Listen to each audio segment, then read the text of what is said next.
guys, this is Miss Schramm. I just wanted to hop on and explain what we'll be doing today.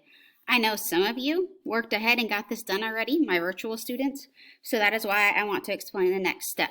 We're still going to do Lexia 20 minutes. Please make sure you're doing that. I will be looking at A, did you participate? And B, did you make progress in your unit? Next, we're going to finish the Cask of Amontillado questions we started last time. I will be on Zoom finishing those up, so we will get those done. I know some of you have that complete. That is why I included the next step. This is an Edpuzzle. I'm sure you guys have done these before. It's integrated in Canvas, so you don't have to go to a separate website. I'm just going to click here.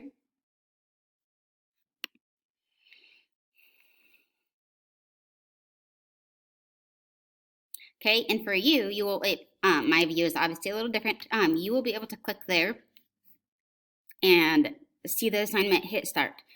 You're going to listen to the story again, and then you're going to answer questions as you go along.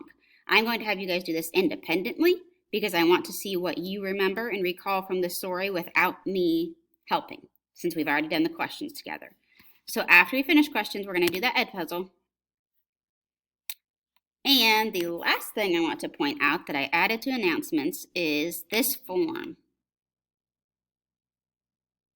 Okay, so we are going to start a daily check-in.